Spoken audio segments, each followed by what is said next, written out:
Hello' friends, সকলোকে মোৰ চেনেলটোলৈ স্বাগতম জনাইছোঁ। আজি মই লৈ আহিছোঁ সৰিয়হৰে বনোৱা মাছৰ জোল।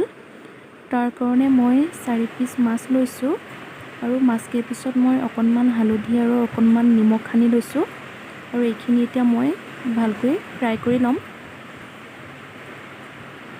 এটা ডাঙৰ চাইজৰ পিঁয়াজ লৈছোঁ, 2টা কেঁচা জলকীয়া লৈছোঁ, 2 খিলা তেজপাত লৈছোঁ আৰু অকণমান আদা নহৰু।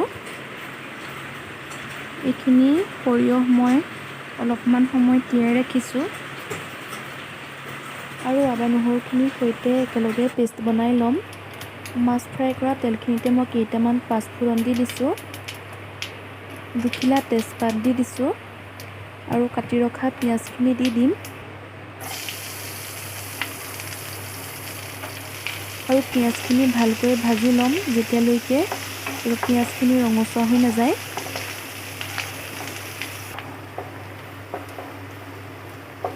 আৰু ইয়াতে এতিয়া মই এটা ডাঙৰ চাইজৰ বিলাহী সৰু সৰুকৈ কাটি লৈ দি দিছোঁ আৰু ভালকৈ ভাজি ল'ম যাতে বিলাহীখিনি ভালদৰে গলি যায়।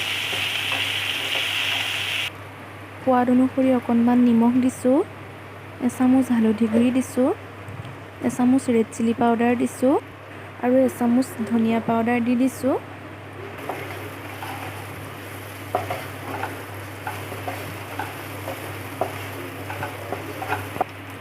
আৰু এতিয়া ইয়াত আদা নহৰু আৰু সৰিয়হৰ পেষ্টখিনি দি দিছোঁ আৰু ভালকৈ গোটেইখিনি 2-3 মিনিটমান সময় ভাজি ল'ম।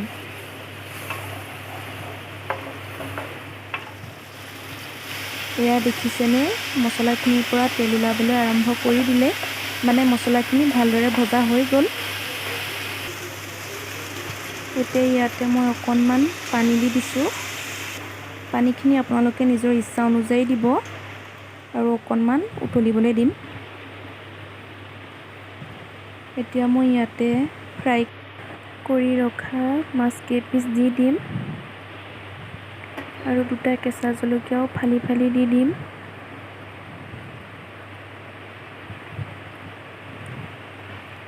আৰু অকণমান সময় উতলিবৰ কাৰণে দিম তৰকাৰীখন।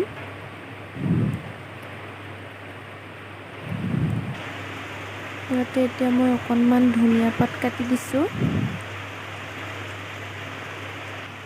এয়া দেখিছেনে, তৰকাৰীখন প্ৰায় ৰেডি হৈয়ে গৈছে আৰু শেষত মই এতিয়া ইয়াত অকণমান কেঁচা মিঠাতেল দি দিছোঁ আৰু গেছৰ ফ্লেমটো অফ কৰি দিম।